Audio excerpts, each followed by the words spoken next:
Sampurasun bage aju tiasa penak deui sareng Aki.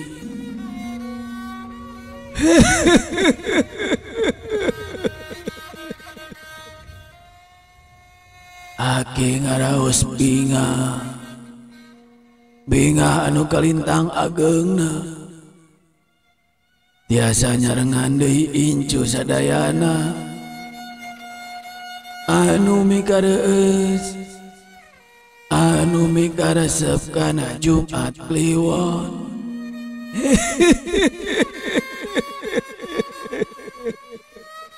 Kumaha damang cuk ayeuna Aki sejabade nepangan incu sadayana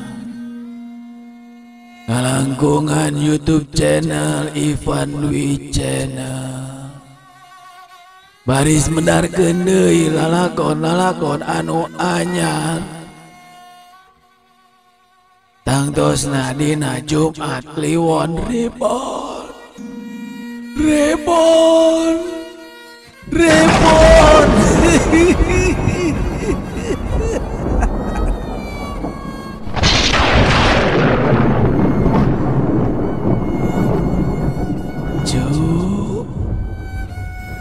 pilih incu sadayana ngagaduhan pangalaman mistis, pangalaman anu tangtosna moal kapohokeun ku incu sadayana anu pikasieuna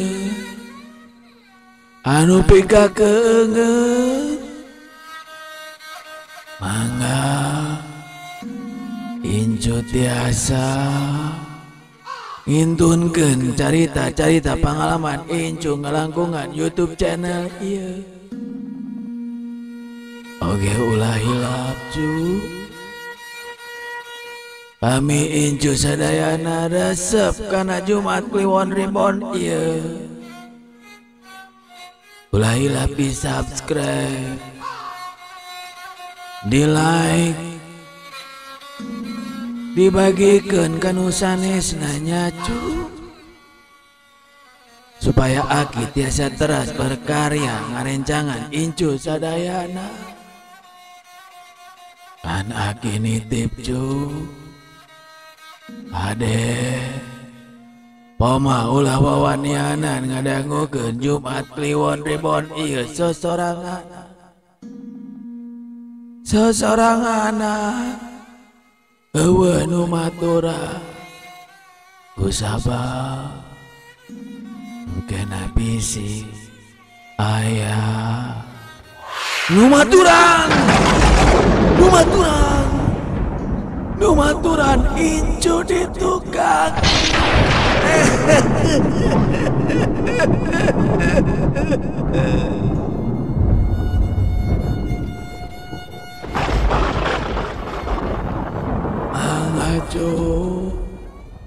Urang kawitan wae medar lalakon anu anyar tina Jumat Kliwon Reborn.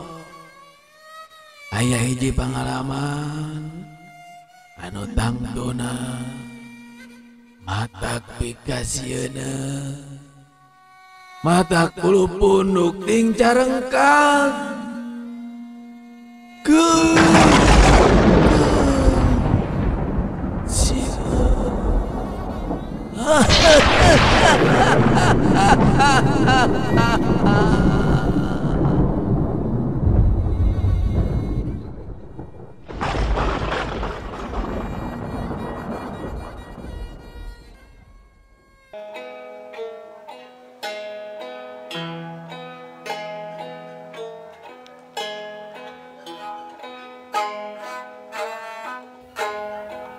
Sajatina jalma anu geus rumah tangga tangtuna kudu diajar hirup mandiri nyaeta kudu hirup berjuang keur ngabina hiji rumah tangga anu sakinah mawadah warohmah.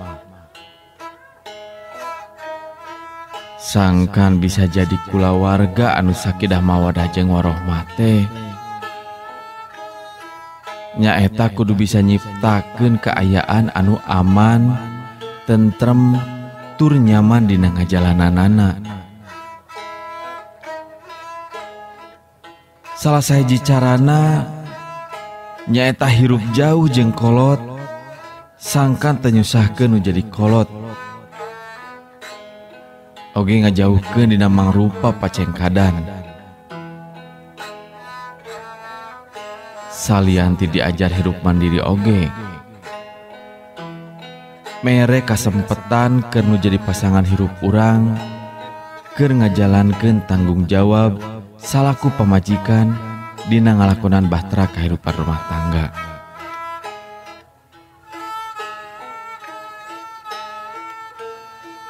Kitu oge anu kukuring dipilampah.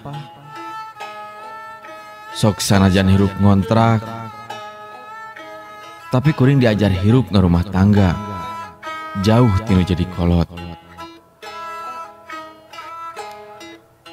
Kuring ngaran Dedi.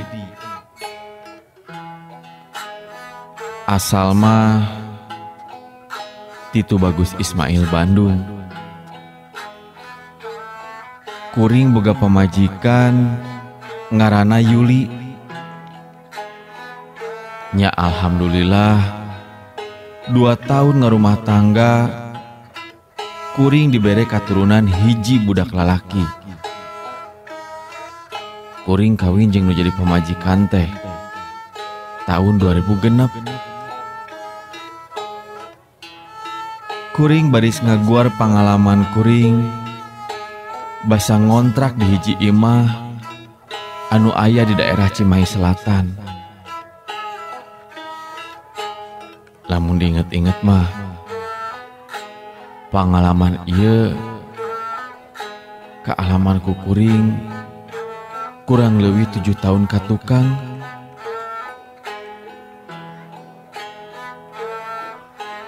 Kurang leuwih tahun 2010 akhir. Anu dimana harita budak kuring keur nincak dina umur 3 tahunan. Tisaprak kuring digawe di hiji pabrik anu aya di kawasan industri nu aya di daerah Cimahi.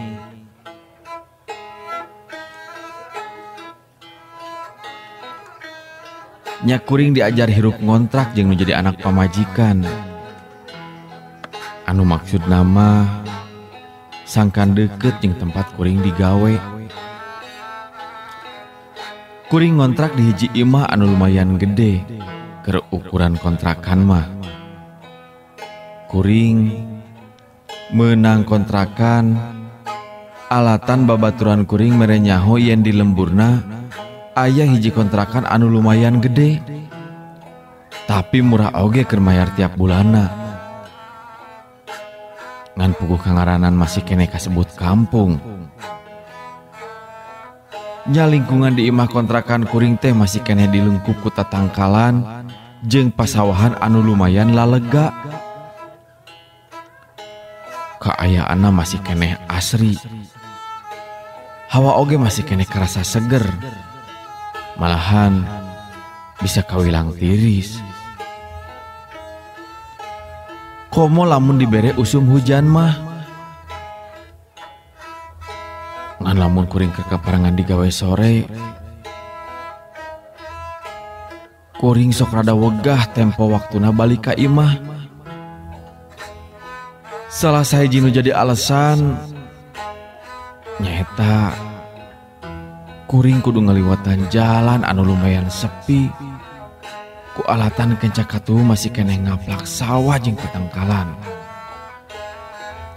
Ditambah hari tamah jalan ka imah kontrakan teh masih kene paroek teh siga ayeuna. Caangna di jalan sapati-pati caang ti imah-imah anu aya di deukeut ti eta jalan. Sok bari rada panggang keneh oge. Kuring cicing ukur tiluan di eta kontrakan. Sok sanajan tatangga saromea, Tapi kuring jeung nu jadi pamajikan can pati warawuh kabeh jeung nu jadi tatangga. Ngan ukur tetangga sabelah imah jeung warung anu aya kurang leuwih kalangan ku 5 imah ti kontrakan kuring. Alatana mah unggal poe sok panggih jeung nu jadi pamajikan anu sok balanja ka warung lamun budak kuring keur hayang jajan. Tapi teu jadi masalah keur kuring. Pikir kuring ku waktu mah engke oge bakal wawuh jeung tatangga.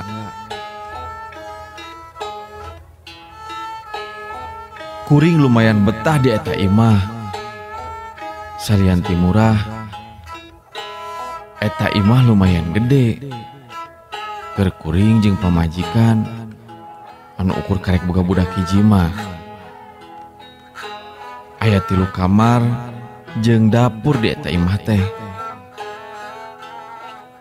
Katambah kamar mandi oge di jero. Jadi kuring teu kudu hese lamun hayang kacaya ti peuting.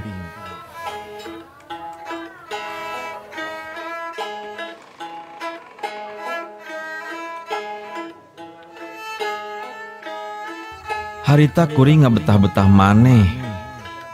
Sok sanajan kaayaana masih kene kampung pisan. Pikir kuring, iraha deui meunang tempat kontrakan anu lumayan gede. Tapi hargana murah.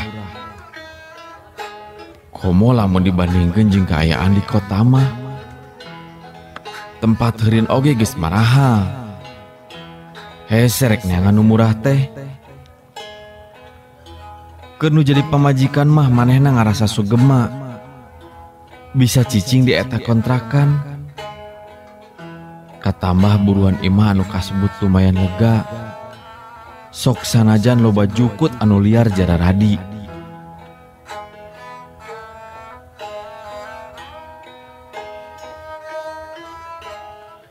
Hareupeun imah aya hiji tangkal jambu anu sigana geus lumayan lila eta tangkal teh ayana. Harita kuring jeung pamajikan ngarasa bagja bisa ngajalanan hirup rumah tangga. Sok sanajan masih kena hirup kontrak. Nepikeun ka hiji mangsa basah kuring keur digawe peuting.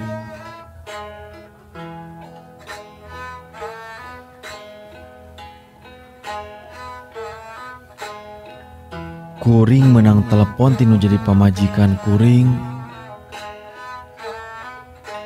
Kurang lebih jam 1:30 peuting.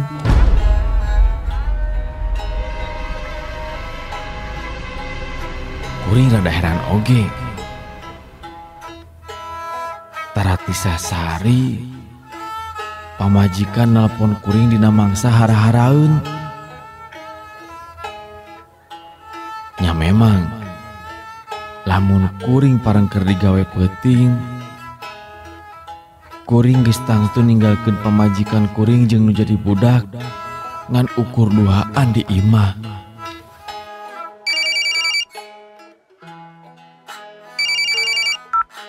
Halo Yul. Halo, A. Aya naon? Abi meuni keung. Keung ku naon atuh Yuli teh? Keung, A. Di dapur hawar-hawar kadenge siga aya nu ceurik, A. Saha anu ceurik? Nya duka atuh, A. Siga suara awewe anu ceurik. Ya atuh abi sieun. Tong sok araraneh yeuh. Tong sok jijieuna nariteun teh. Dedengeun Yuli hungkul meureun eta mah. Ih, nyaan, A, nyaan. Keur naon jijieunun? Iraha teuing abi nepikeun nelpon ka A jiga kieu. Bisi tatangga meureun anu kaparengan keur ceurik waya kieu. Tong sok ngahariwangkeun Amoy meuni teu percayaan kitu. Nyakeun bae atuh sugan wae teu malina naon bisi dedengeun hungkul. Tos heula we atunya. Aya teh keur loba gawean. Ayeuna mah geura bobo deui kitu, ngarah teu loba dedengeun. Kuring nutup telepon tinu jadi pamajikan.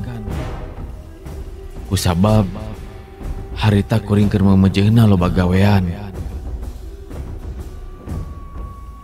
Tapi aya nu jadi aneh keur kuring. Piraku deui pamajikan kuring jijieunnan nyeun caritaan siga kitu. Tapi dina nyana aya kajadian siga kitu. Kuring salaku kepala rumah tangga kudu bisa nenangkeun nu jadi pamajikan. Sangkan manehna ngarasa regreg. Isukna sabalikna digawe, kuring tengah bahas karena naon anu kealaman kudu jadi pamajikan.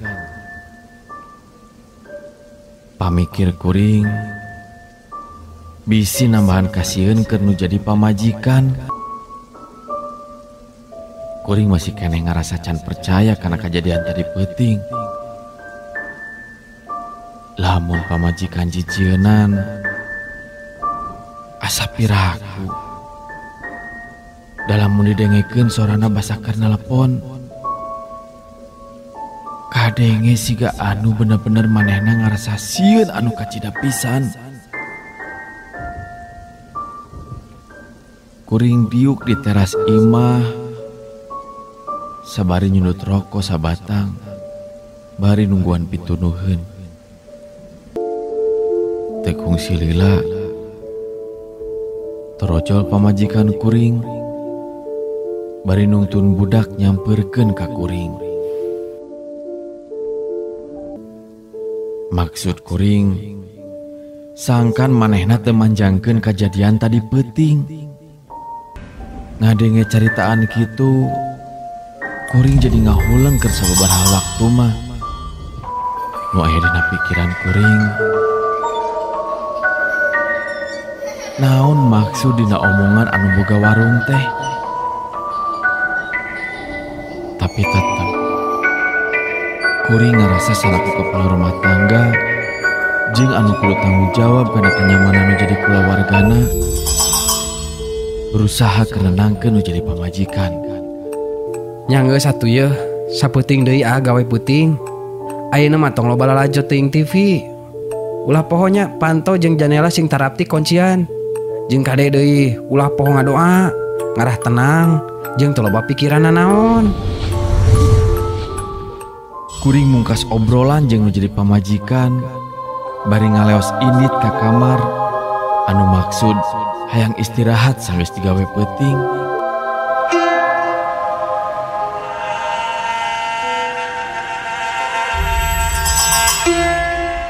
Singkat carita kuring geus beres gawe peuting. Harita kuring jeung nu jadi pamajikan oge budak keur ngumpul di tengah imah bari lajo TV. Harita kurang leuwih wanci magrib. Kaayaan geus mimiti poek. Tapi siga biasana lamun wanci peuting datang, eta kaayaan lembur teh karasa pisan sepina. Sok sanajan karek nincak wanci magrib, ngan ukur sora daun anu dina tatangkalan, anu ketebak angin, anu bangenan kadenge ku kuring. Ditambah sora bangkong jeung jangkrik anu patembalan, anu aya di sawah.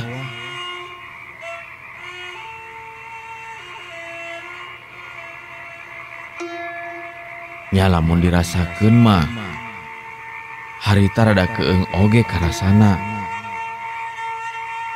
Ngan kuring micieun pikiran anu lain-lain.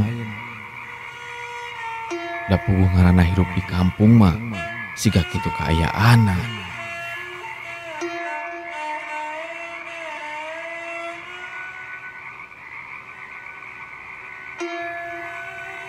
Kurang leuwih jam 7:30 peuting, harita kuring jeung nu jadi pamajikan oge budak keur anteng keneh hareupeun TV. Budak lalaki kuring anu karek umur 3 tahun teu pupugu ujug-ujug ceurik bari ngagabruk kanu jadi indungna. Manehna ceurik bangun anu aya kasieun. Kuring jadi ngerasa heran kok kejadian gitu. Aya naon jeung kunaon ieu budak. Kuring jeung nu jadi pamajikan tuluy nanya ka eta budak. Tapi budak siga anu teu bisa nembalan. Manehna anger ceurik baringan ukur bisa ngomong sieun jeung sieun. Kuring jadi beuki ngarasa aneh. Sieun teh sieun kunaon? Jeung naha aya naon? Cenah cekolot baheula mah ulah sok ngantep budak lamun ulin dina wanci sareupna. Sok loba titingalieun keur budak anu masih keneh leutik mah. Tapi cek rarasaan harita mah geus leuwih tinggal liwatan waktu sareupna. Kuring masih keneh ngarasa teu ngarti kana kejadian harita. Kuring nitah kanu jadi pamajikan mawa budak kuring anu masih keneh ceurik sangkan dibawa asup ka kamar. Pamikir kuring bisi eta budak teh ngarasa tunduh. Pamajikan kuring teu ngangkekeun deui kana panitah kuring. Harita keneh langsung eta budak diais bari dibawa asup ka kamar. Sanggeus pamajikan jeung budak asup ka kamar, kuring masih keneh cicing di tengah imah bari nuluykeun deui lalajo TV. Kuring nyaranikeun awak kana tembok imah bari diamparan ku karpet. Masih kena anteng kana TV bari milihan saluran TV neangan acara anu pikaresepeun. Teu karasa kuring kasarean di tengah imah. Keur ngeunah ngalenyap siga kitu, ujug-ujug kuring ngorejat kahudangkeun ku suara ucing anu keur pasea hareupeun imah. Kuring reuwas nya bari rada lulunggu kuring cengkat. Maksud rek ningali ucing anu keur pasea tadi bari rek maledog sangkan ingkah ti hareupeun imah. Harita kurang leuwih wanci geus jam 11 peuting. Kuring noong ngajandela saacan muka panto. Hordeng disingkapkeun lalaunan. Barang brai dibuka.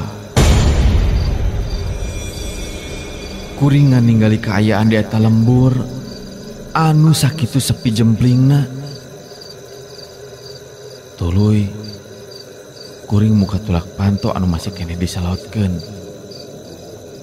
Sanggeus muka panto lalaunan,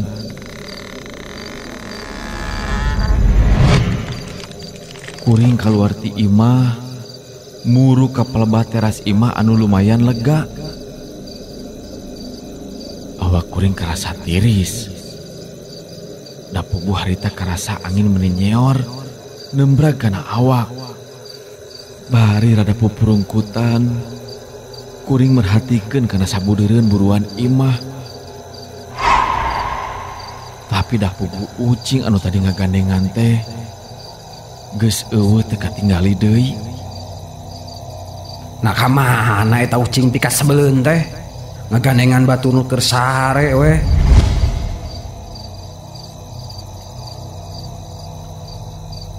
Harita kuring bari rada ngutruk kusabab masih karasa tunuh. kaayaan puguh rada paroek pisan. Katambah panon masih kena can awas ditinggalieun. Harita anu katinggali ku kuring ngan saukur daun tatangkalan anu ting aroyag alatan katebak angin.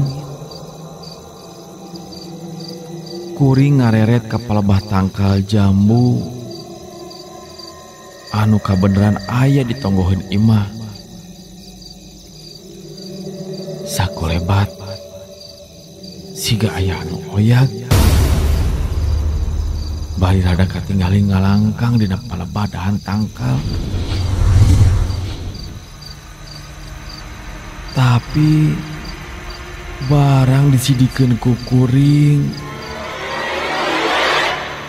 ngadenge suara budak kuring cerik deui di kamar.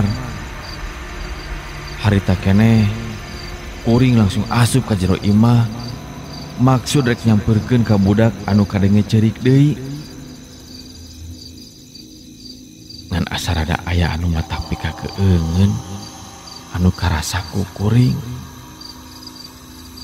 Nyaeta basa kuring rek asup ka jero imah. Saliwatan ka ambeuh sengit kembang malati.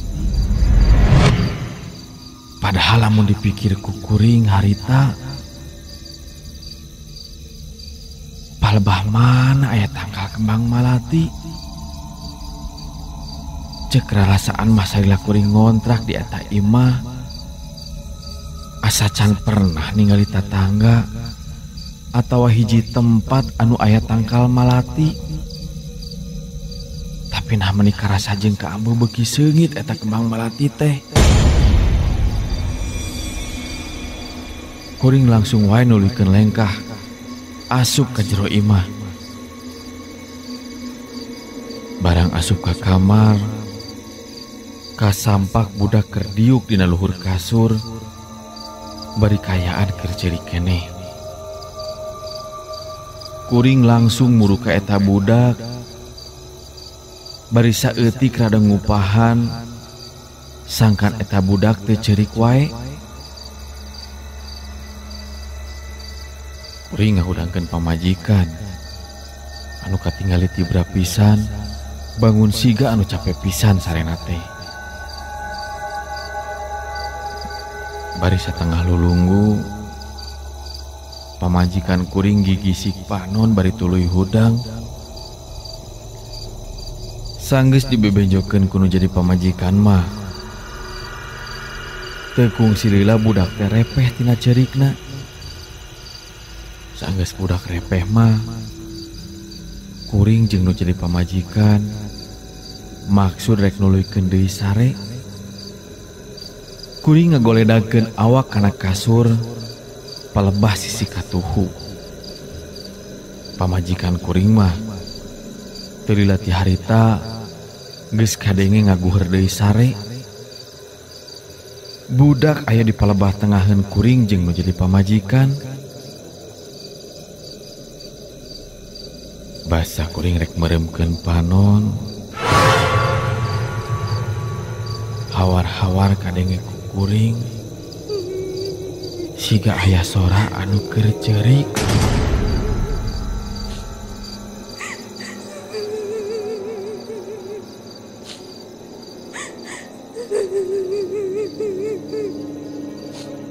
Bari kayaan keur meremkeun panon, kuring ngadendengkeun suara eta anu ceurik. Hayang pastikeun nah bener atawa henteu dedengian kuring harita teh. Kuring can bakal ngabeuntakeun panon. Bari rada ngarungkeun halis, kuring nelek-nelek kana eta sora. Beuki lila asa beuki eces kadenge eta sora anu ceurik teh.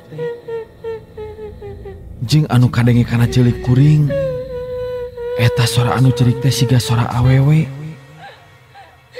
Ceurikna eta sora siga anu bangun ka nyanyerian. Mata keung anu ngadenge. kuring ngabetakeun panon. Kuring nempo pamajikan geus diuk dina sisi kasur, bari nempokeun ka kuring. Kuring jeung jadi pamajikan jadi papelong-pelong. Bari dibarengan ku rasa kasieun, kuring ngawanikeun maneh jeung jadi pamajikan, cengkat tina kasur, bari tuluy kaluar ti kamar. Saliwatan kadenge eta sora anu cerik teh, bijila ti palebah kamar cai. Anu kabeneran, mernahna teh aya di sagigireun imah.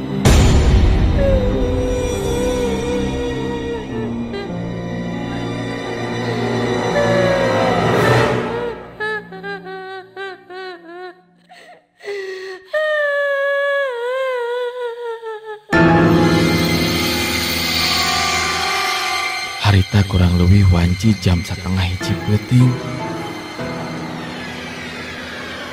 Kuring jeung jadi pamajikan leumpang lalaunan bari paungkuy-ungkuy nyamperkeun ka palebah datangna eta sora anu cerik teh. Puguh saenyana rek ka kamar cai teh, kuring jeung jadi pamajikan kudu ngaliwatan heula dapur anu kabeneran harita dina kaayaan poek. Kusabab basa beurangna keneh eta lampu teh pegat. Kuring rada ngayap jeung nu jadi pamajikan. Barang geus nepi ka palebah kamar cai, kuring rada asa-asa mukakeun panto kamar cai anu harita aya dina kaayaan nutup. Sora eta anu cerik masih kene atra kadenge ku kuring jeung nu jadi pamajikan. Bari rada papraket muntang kana leungeun kenca kuring. Eta pamajikan siga anu mung jauh ti kuring. Barang berai panto kamar cai dipolongokeun, ngadak-ngadak eta sora anu cerik teh jol eureun. Teu kadenge deui ku kuring jeung nu jadi pamajikan. Atuh kuring jeung nu jadi pamajikan asa beuki heran ku eta kajadian. Nah kamana eta sora anu tadi ecas kadenge ku kuring jeung pamajikan kuring. Candrere tina rasa kaheran, eta sora nu cerik kadenge deui ku kuring, tapi sorana siga aya nu disaluhureun kamar cai. Bari didengekeun teh siga anu ngajauhan. Pamajikan satengah rada sieun, siga anu mere isyarat ka kuring, sangkan nempok kana jendela dapur anu kabeneran aya dina sabeulaheun kamar cai. Bari dibarengan ku rasa kakeung, kuring jeung nu jadi pamajikan nyingkapkeun hordeng anu maksud rek nempok ka saluareun buruan imah. Palebah pipireun imah kontrakan kuring. Barang ku kuring disingkapkeun eta hordeng, kuring jeung nu jadi pamajikan ningali siga aya hiji kalangkang anu keur diuk dina dahan tangkal jambu. Bari rada sieun, kuring nelek-nelek kana eta kalangkang anu masih keneh can atra katanggalina. Barang kuring keur nyidikeun eta kalangkang, eta kalangkang anu keur diuk dina dahan tangkal jambu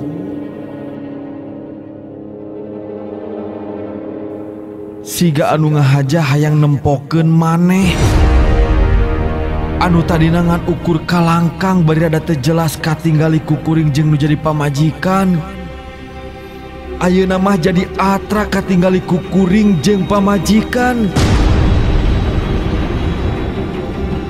Panonna rada mentrong, Tapi siga anu netep kosong ka kuring jeung nu jadi pamajikan. Beungeuta sepa siga anu eueuh getihan. Buukna panjang bari siga anu cawig-wig teu kaurus. Bari netep kosong. Manehna semu seuri ngabelengeh ka kuring jeung nu jadi pamajikan. Siga anu nyaho yen kuring jeung nu jadi pamajikan teh keur nempokeun manehna. Bekilila beuki jelas yen eta kalangkang anu tadina teu pati eces katinggali. Ayeuna mah jelas pisan katinggali ku kuring jeung pamajikan. Yen eta kalangkang teh mangrupa hiji makhluk anu matak pikasieun. Eta makhluk anu disebut Kunti Tea.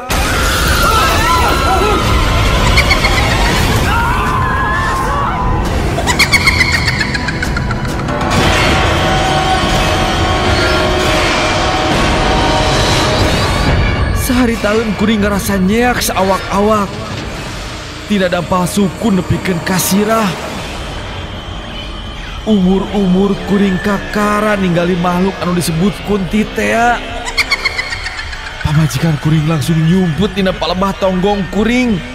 Bari semu ngadeg-deg nahan rasa kasieun.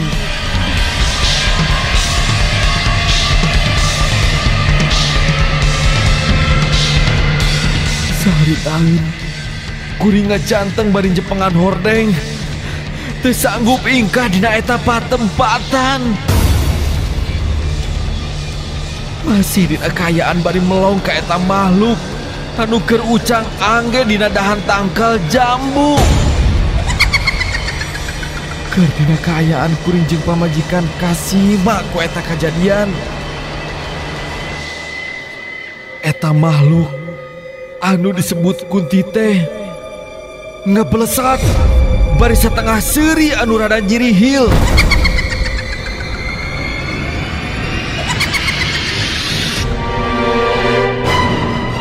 Kuring teu nyaho ka palebah mana eta Kunti ngaleungitna. Sanggeus kuring jeung nu jadi pamajikan sadar kana eta kajadian. Kuring jeung nu jadi pamajikan ting beretak lumpat ti eta patempatan. Bari di bulan kurasa kasieun anu kacida. Kuring jeung nu jadi pamajikan lumpat paheula-heula muru ka jero kamar. Harita kuring geus teu mikiran ka nyeri. Alatan suku ti tatarajong kana parabot anu aya di dapur anu puguh kayaana poek Tea.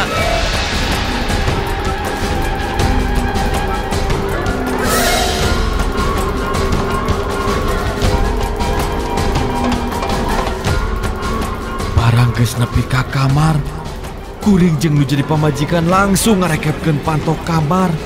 Bari tuluy ngagoler dina kasur anu kabeneran budak kuring masih keneh sare tibra.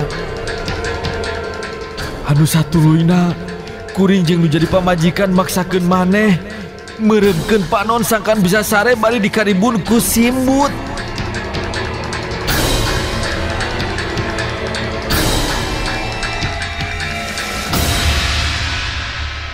Isukna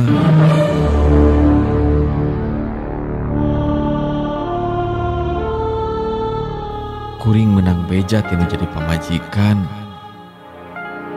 Basa pamajikan kuring balik di warung tetangga anu teu jauh ti imah kontrakan kuring. Beja tinu jadi pamajikan. Cenah cek nu boga warung nyarita yang disabudeureun patempatan imah kontrakan kuring sok kawenehan aya Kunti anu nembongan anu teuing ti mana asal muasalna datang. Tapi beja anu dipercaya ku warga di lembur eta cenah baheulana kungsi aya hiji awewe anu maot dina kaayaan rek ngajuru. Sakapeung lamun kawenehan loba warga anu manggihan eta Kunti. Katambah eta Kunti bangenan katinggalina nyaeta dina tangkal jambu anu kaparengan aya di hareupeun imah kontrakan anu kukuring di Cicingan. Sok komo deui lamun di palebah dinya aya budak anu keur meujeuhna leutik keneh.